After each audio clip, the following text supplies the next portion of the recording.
नमस्कार विद्यार्थी मित्रांनो, मी प्राध्यापक Phirke, GS college of commerce Wardha, BCom final year semester 6 Marathi medium management accounting या विषयाचं पहिला टॉपिक ब्रेक इव्हन अनालिसिसचे व्हिडिओ आपण कंटिन्यू करत आहोत. यापूर्वीच्या व्हिडिओमध्ये आपण 3 गणित उदाहरणासह बघितले. या व्हिडिओमध्ये आपण चौथं गणित आणि त्याचं उत्तर कशा पद्धतीने करायचं हे पाहणार आहोत. यापूर्वीच्या 3 गणितांमध्ये आपण साध्या पद्धतीच्या गणितामध्ये सर्व पद कसे काढायचे, 2 सातत्यानं वर्षांचा विक्री आणि नफ्याची रक्कम दिलेली असताना पद कसे काढायचे त्याचा सराव केला. 2 सातत्याच्या वर्षामध्ये विक्री आणि टोटल कॉस्ट दिलेली असताना profit volume ratio, break even point, profit पासून सेल आणि सेल पासून प्रॉफिट कसं काढायचं याचा सराव केला. या प्रकरणात या गणितामध्ये अशाच प्रकारचं सिंपल टाईपचा डाटा दिलेला आहे आणि या सिंपल टाईपच्या डाटामध्ये बीईपीशी निगडित मॅक्झिमम 5 पद विचारू शकतात. ते 5ही पद एकाच गणितात कसे काढायचे एक सराव साठी आपण बघितलेला आहे. गणितामध्ये काय माहिती दिलेली आहे, कंपनीची विक्री 1,20,000 रुपयाची आहे. विक्री रुपयांमध्ये दिलेली राहू शकते किंवा प्रति एककामध्ये राहू शकते. रुपयांमध्ये दिली तर रुपयांचा रकाना बनवायचा, प्रति एककामध्ये दिली तर प्रति एककाचा रकाना बनवायचा. प्रति एकक आणि एकक यांचा गुणाकार अमाउंट मध्ये राहतो. यथासंभव जेवढी माहिती दिलेली आहे तेवढी माहिती गणितामध्ये लिहायची. या गणितामध्ये तिन्ही आकडे रुपयांचे आहेत. किती एककाचं उत्पादन झालं दिलेलं नाही किंवा प्रति एकक किंमत किती आहे तेही दिलेलं नाही आहे. म्हणून एककाची अमाउंट आणि प्रति एककाचे रकाने दिलेले नसल्या कारणानं मी सेल्स प्रति एकक, व्हेरिएबल कॉस्ट प्रति एकक आणि कंट्रीब्युशन प्रति एकक काढू शकत नाही. ते रकमे नसले तरी आपल्याला काहीही फरक पडत नाही. फक्त पर युनिट कंट्रीब्युशन नसल्या कारणानं आपण ब्रेक इव्हन पॉइंट जो काढणार हा फक्त रुपयांमध्येच काढू शकतो. गणितामध्ये break even point in rupees separately देऊ शकतात किंवा फक्त ब्रेक इव्हन पॉइंट असंही म्हणू शकतात. सूचनेनुसार ब्रेक इव्हन पॉइंट रुपयांमध्ये म्हटलं तर आपल्याला रुपयांमध्येच काढावं लागेल. ब्रेक इव्हन पॉइंट एककामध्ये म्हटलं तर एककामध्येच काढावं लागेल. फक्त बीईपी जर का म्हटलं तर तुमच्या मनामध्ये प्रश्न निर्माण होऊ शकतो की सर माहिती जर का दिलेली नाही तर मग रुपयांमध्ये काढायचा की एककामध्ये काढायचा. तर समविच्छेदन बिंदू हा सर्वसाधारणपणे विक्रीची किंमत असते. म्हणजे विक्रीची एक पर्टिक्युलर स्थिती ज्या स्थितीवरती न नफा आहे न तोटा आहे, म्हणून विक्रीची रक्कमच आपल्याला पाहिजे आहे. म्हणून बाय डिफॉल्ट काहीही जर का दिलेलं नसलं तर ब्रेक इव्हन पॉइंट हा प्रत्येक वेळेस रुपयांमध्येच काढायचा. म्हणजे तुम्ही असं ठामपणे म्हणू शकता बीईपी सर्वसाधारणपणे रुपयांमध्ये काढायचा. गणितात जर का स्पेसिफिक विचारलं की एककामध्ये काढा तरच आपण युनिट्स मध्ये काढायचं, अदरवाईज बीईपी इन रुपीजच काढायचं. आता या गणितामध्ये विक्री 1,20,000 दिलेली आहे, व्हेरिएबल कॉस्ट 96,000 रुपये दिलेली आहे आणि नफा 8,000 रुपये दिलेला आहे. या 3 पदांच्या आधारावरती 5 पद आपल्याला काढायचे आहे. प्रॉफिट व्हॉल्यूम रेशिओ किती आहे, ब्रेक इव्हन पॉइंट किती आहे, मार्जिन ऑफ सेफ्टी ज्याला आपण शॉर्टमध्ये एमओएस म्हणतो, एमओएसचंच विस्तृत स्वरूप आहे मार्जिन ऑफ सेफ्टी. या शब्दांचं पहिलं अक्षर म्हणजे शॉर्ट फॉर्म. ज्या प्रकारे पीव्हीआर म्हणजे प्रॉफिट व्हॉल्यूम रेशिओ त्या प्रकारे एमओएस म्हणजे मार्जिन ऑफ सेफ्टी काढायची आहे. प्रॉफिट दिलेल्या विक्रीवरती काढायचं आहे. Profit from the sales of रुपये 1,30,000 आणि ध्येय गाठण्यासाठी किती रुपयांचं विक्री करावं लागेल म्हणजे रिक्वायर्ड सेल्स, सेल्सची रक्कम किती राहील आहे जर का नफा 10,000 रुपये कमवायचा आहे तर. एवढे मॅक्सिमम 5 पद एका गणितामध्ये आपल्याला काढता येतात. 5ही पदांसाठी 5 वेगवेगळे सूत्र आणि 5 वेगवेगळे उत्तर राहतील. सूत्र आणि उत्तर काढण्याच्या पूर्वी पहिलं काम करायचं आहे मार्जिन ऑफ कॉस्ट स्टेटमेंट 5 कलमी विवरण बनवायचं. 5 कलम काय आहेत, विक्रीमधनं व्हेरिएबल कॉस्ट वजा करून उर्वरित किंमत कंट्रीब्युशनची रक्कम राहते. कंट्रीब्युशन मधनं फिक्स कॉस्ट वजा केलं म्हणजेच प्रॉफिट राहतं. या 5 कलमी रकमेला उलट सुलट आपण कशाही प्रकारे काढू शकतो. म्हणजे जर का म्हटलं तर प्रॉफिट अधिक फिक्स कॉस्ट केलं तर कंट्रीब्युशन येतं. म्हणजे कंट्रीब्युशन कसं राहणार आहे, प्रॉफिट प्लस फिक्स कॉस्ट. सूत्र बघा, contribution minus fix cost is equal to profit येतं. याचाच अर्थ profit plus fix cost is equal to contribution राहणार. सेल्स मधून व्हेरिएबल कॉस्ट मायनस केली तर कंट्रीब्युशन राहतं. याचाच अर्थ कंट्रीब्युशन अधिक व्हेरिएबल कॉस्ट केलं तर तुम्हाला सेल्स प्राप्त होते. अनेक सूत्र तुम्ही त्यावर बनवू शकता. या प्रकारची उलट पुलट करून न दिलेली माहिती आपण मार्जिन ऑफ कॉस्ट स्टेटमेंट मध्ये काढू शकतो. सुरुवातीला दिलेले पद टाकूया. सेल्स 1,20,000 दिलेला आहे, व्हेरिएबल कॉस्ट 96,000 गणितात दिलेली आहे आणि प्रॉफिट 8,000 गणितात दिलेलं होतं. या 3 पदांच्या आधारावरती न दिलेले पद कसे काढायचे. सुरुवातीला वजाबाकीनुसार विक्री मूल्यामधनं व्हेरिएबल कॉस्ट मायनस करून उर्वरित रक्कम ही कंट्रीब्युशनची राहतो, ज्याला सर्वसाधारणपणे आपण ऑपरेटिंग प्रॉफिट किंवा ग्रॉस प्रॉफिट म्हणतो, ढोबळ नफा. सेल्स मायनस व्हेरिएबल कॉस्ट, ढोबळ नफा किती आला? 24,000 रुपये. ढोबळ नफ्यालाच आपण मॅनेजमेंट अकाउंटिंग मध्ये ब्रेक इव्हन अनालिसिस मध्ये कंट्रीब्युशन म्हणतो. कंट्रीब्युशनची रक्कम किती आली? 24,000. आता 24,000 मधनं किती रुपये मायनस केलेले असतील म्हणजे नफा 8,000चा शिल्लक राहिलेला असेल? बघा इथं व्हेरिएबल कॉस्ट कंट्रीब्युशन मधनं फिक्स कॉस्ट जर का मायनस केली तर प्रॉफिट राहतं. याचाच अर्थ कंट्रीब्युशन मधनं प्रॉफिट जर का मायनस केली तर फिक्स कॉस्ट राहिला आहे. आणि contribution is equal to profit plus fix cost. मित्रांनो बघा, एक सूत्र दिलेलं होतं, आपण 1 2 3 सूत्र बनवले आणि अशाच अनेक सूत्रांच्या आधारावरती मार्जिन ऑफ कॉस्टिंगच्या बीईपी प्रकरणामध्ये अनेक बहुपर्यायी उत्तरं, मल्टिपल चॉईस प्रश्न तुम्ही काढू शकता. अपूर्ण माहिती दिलेली आहे, अपूर्ण माहितीच्या आधारावरती मिसिंग नंबर, न दिलेल्या रकमा तुम्ही अशा प्रकारे उलट सुलट करून काढू शकतात. याच्याच आधारावरती आपण या 3च्या आधारावरती जसे 3 सूत्र बनवले तसेच पहिल्या 3 पदांच्या आधारावरती पुन्हा 3 सूत्र आपण बनवू शकतो. साधारण सूत्र काय दिलेलं होतं? Sales minus variable cost contribution जर का राहतं तर sales minus contribution is equal to variable cost राहिला आहे आणि सेल्स बरोबर या दोघांची बेरीज राहिला आहे म्हणजे कंट्रीब्युशन अधिक व्हेरिएबल कॉस्ट. बघा इथले इथं आपण 3 सूत्र वजाबाकी आणि बेरीजचा आधार काढले होते. हे 3 सूत्र सुद्धा बेरीज आणि वजाबाकीच्या आधारावर काढले म्हणजे मार्जिनल कॉस्ट स्टेटमेंट मध्ये असंख्य सूत्रांचा उपयोग संबंधानुसार तुम्ही स्वतः बनवू शकता. या प्रकारे बनवा.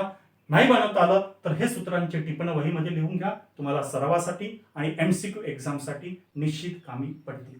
आता 24,000 मधनं किती रुपये मायनस केले असतील म्हणजे 8,000 रुपये राहणार. फिक्स कॉस्ट काढायची आहे म्हणून आपण ते सूत्र वापरलेलं होतं की कंट्रीब्युशन मधनं फिक्स कॉस्ट मायनस करून प्रॉफिट जर का येते तर कंट्रीब्युशन मधनं प्रॉफिटची रक्कम मायनस करून फिक्स कॉस्ट काढायची आहे. मिक्सिंग नंबर किती मिळाला तुम्हाला? 16,000. आता 5ही कलमा पूर्ण मिळाला. पहिलं पद आपण काढतोय प्रॉफिट व्हॉल्यूम रेशिओ.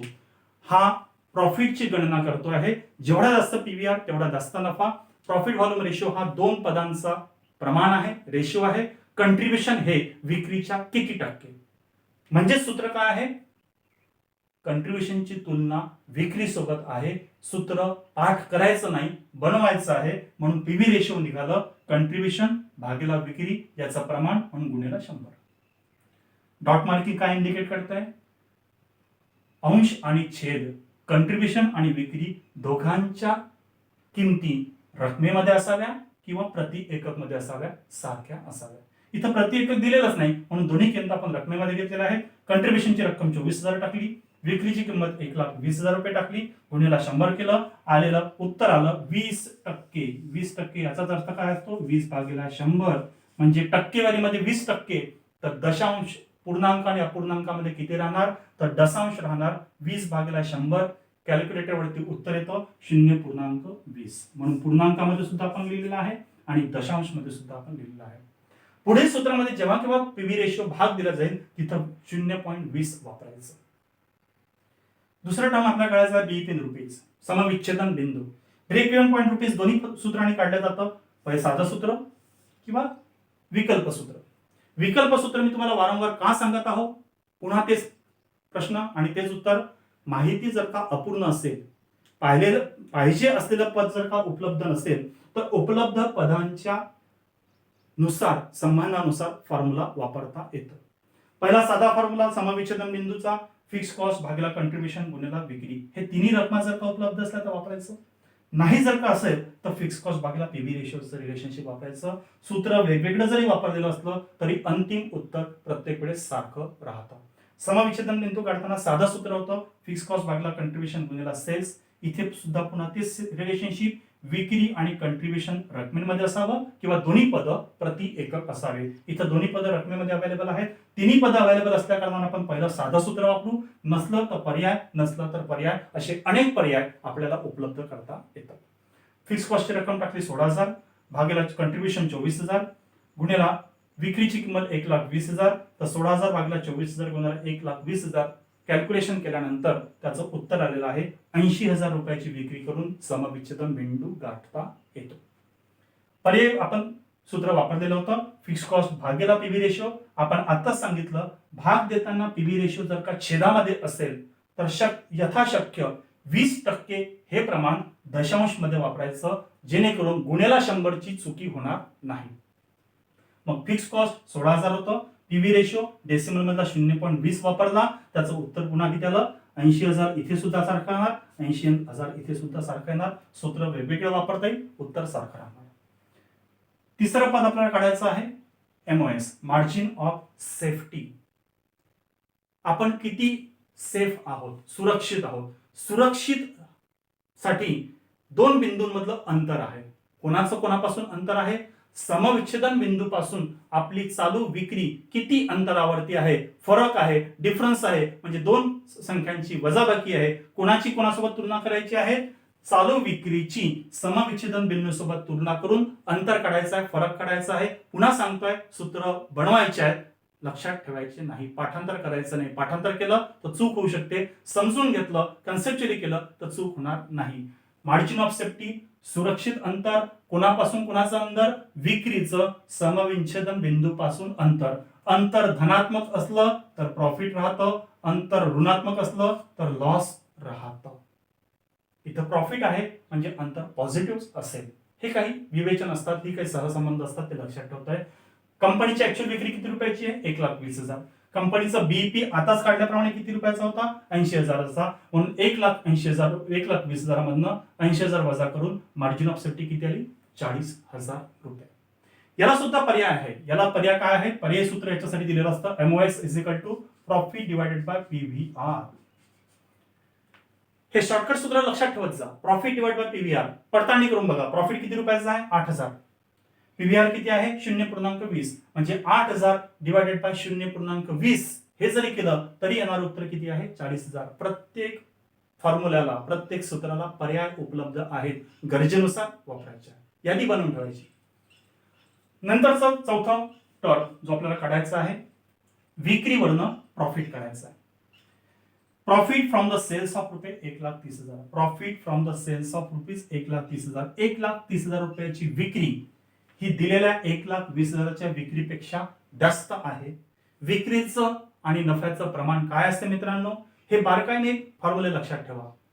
जास्त विक्री जास्त नफा. चालू विक्री 1,20,000ची करून जर का 8,000 रुपयाचा नफा होतो, अधिक विक्रीवरती अधिक नफा होईल. म्हणून 1,20,000च्या तुलनेमध्ये 1,30,000चं निश्चित ध्येय हे जास्त असल्या कारणानं या 1,30,000वरती चालू स्थितीपेक्षा जास्त अधिकचा नफा यायला पाहिजे. मुद्दा लक्षात येतो आहे. संबंध काय आहे, higher the profit higher the sales. दिलेल्या विक्रीच्या तुलनेमध्ये निश्चित केलेली विक्री जास्तीची असल्या कारणानं अधिकच्या विक्रीवरती अधिक नफा असायला पाहिजे. म्हणजे चालू नफा जर का 8,000 चालू विक्रीवरती आहे, तर अधिकच्या विक्रीवरती नफ्याचं प्रमाण 8,000पेक्षा जास्त असावं. हा एवढा जरी पडताळा आपल्याला लक्षात आलं म्हणजे आलेलं उत्तर हे 8,000पेक्षा निश्चित जास्त असलं पाहिजे. चुकून जर का सूत्र चुकीचं वापरल्या कारणानं किंवा अंकगणित चुकल्या कारणानं आलेली किंमत जर का 8,000पेक्षा कमी असेल, तर माझं हे वाक्य लक्षात ठेवायचं आणि कुठंतरी आपलं चूक झालेलं आहे हे प्रांजळ मनानं कबूल करायचं आणि पुन्हा नवीन सूत्र वापरून नव्यानं गणित सॉल्व्ह करायचं. अचूक मार्क तुम्हाला प्राप्त होतील. काढूया सूत्रानुसार.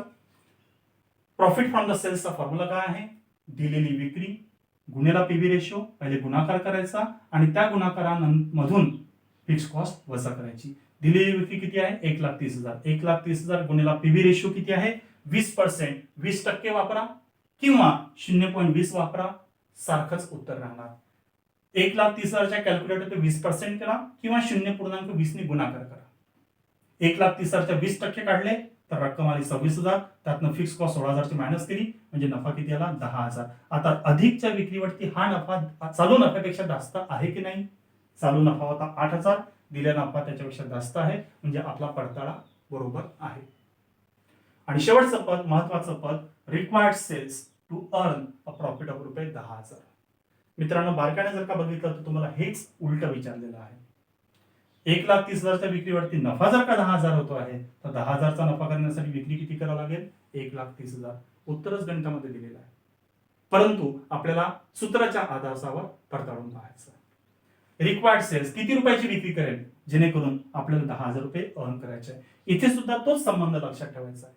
8,000च्या तुलनेमध्ये नफा 10,000 हा जास्त जर का आहे तर जास्त नफा कमवण्यासाठी जास्त विक्री करावी लागेल. म्हणजे पुन्हा पडताळणी येणारी विक्री 1,20,000च्या चालू विक्री स्थितीपेक्षा जास्त असेल, अधिक असेल. हेच सूत्र आपण तत्वतः वापरतो आहोत. फक्त यामध्ये आपल्याला काढायचं काय आहे, विक्री काढायची आहे. म्हणून विक्री हे पद एका बाजूला ठेवून बाकी सर्व पद जर का दुसऱ्या बाजूला स्थानांतरित केले तर फॉर्म्युला नवीन बनलेला आहे. तोच फॉर्म्युला आहे. फॉर्म्युला काय आलेला आहे, required sales is equal to desired profit plus fix cost भागीला प्रॉफिट व्हॉल्यूम रेशिओ. हे सूत्र कसं आलेलं आहे, या सूत्राचं स्थानांतरण करून किंवा या सूत्राचं स्थानांतरण करून ते सूत्र कसं आलेलं आहे, या दोघांची आपण 1-2 मिनिटांमध्ये या गणितानंतर पडताळणी करून पाहणार. सूत्र सुरुवातीला वापरूया. डिझायर्ड प्रॉफिट किती करायचं आहे, 10,000 रुपयाचं. प्रॉफिट आणि डिझायर्ड प्रॉफिट हे दोन शब्द का वापरले, चालू नफा आहे 8,000 रुपयाचा, पण इथं 8,000चा नफा वापरायचा आहे का नाही, म्हणून प्रॉफिट अधिक फिक्स कॉस्ट आहे का नाही. 5व्या गणितामध्ये दिलेली नफ्याची रक्कम म्हणजे तुम्हाला डिझायर्ड असलेली रक्कम, पाहिजे असलेली रक्कम, आपल्याला ध्येय किती रुपयाचं गाठायचं आहे, 10,000 रुपयाचं. म्हणजे आपली इच्छा किती रुपयाची आहे, 10,000 रुपये नफा कमवण्याची इच्छा आहे. इच्छा असलेला नफ्याची किंमत 10,000 अधिक चालू fix cost 16,000 divided by profit volume ratio 20% म्हणजे 0.20 याचं कॅल्क्युलेशन करायचं आहे. सुरुवातीला कंस सॉल्व करायचा. 10,000 अधिक 16,000 26,000 भागीला 0.20. नफा किती रुपयाचा आलेला आहे, 1,30,000 रुपयाचा. विक्री किती रुपयाची करायची आहे, 1,30,000ची. सुरुवातीलाच आपण बघितलं होतं 1,30,000च्या विक्रीवरती 10,000चा जर का नफा आहे तर 10,000च्या विक्रीसाठी 10,000च्या नफ्यासाठी 1,30,000चाच नफा राहील. या प्रकारे 5 पदं आपण सॉल्व केलेत. मित्रांनो, हे कन्व्हर्शन 2 मिनिटांमध्ये तुम्हाला मी सांगतोय. 2 मिनिटांमध्ये हे सूत्र लक्षात ठेवत असताना आपण जर का कॅल्क्युलेशनचं इंटरचेंज केलं तर हे सूत्र तुम्हाला प्राप्त होऊ शकते. बघा इथे profit is equal to sales into PVR minus fix cost मध्ये विक्रीचं सूत्र काढत असताना आपल्याला ट्रान्सफर करायचं आहे. मायनसची फिक्स कॉस्ट लेफ्ट हँड साईडला ट्रान्सफर करताना काय होईल आहे, प्रॉफिट अधिक फिक्स कॉस्ट. म्हणून सूत्र काय आलेलं आहे, प्रॉफिट अधिक फिक्स कॉस्ट. मग प्रॉफिट ही स्टेप काय राहणार तुमची, मग profit plus fix cost is equal to sales into PVR.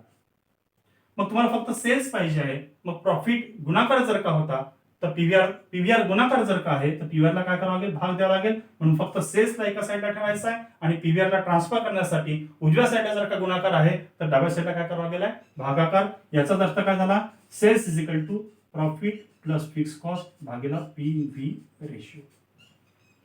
उजव्या साईडचे पद डाव्या साईडला स्थानांतरित करताना बेरजेच्या ऐवजी अधिक झालं आणि गुणाकाराच्या ऐवजी भागाकार झाला. उजवीकडचे पद स्थानांतरित करून विक्रीचा फॉर्म्युला येतो, डावीकडचे पद स्थानांतरित करून प्रॉफिटचा फॉर्म्युला येतो. या प्रकारे फॉर्म्युले तुम्ही बनवू शकता. आजच्या व्हिडिओमध्ये एवढाचा भाग बघू. पुन्हा नवीन गणितामध्ये नवीन व्हिडिओमध्ये भेटणार. तोपर्यंत सराव करत राहा, सुरक्षित राहा. धन्यवाद.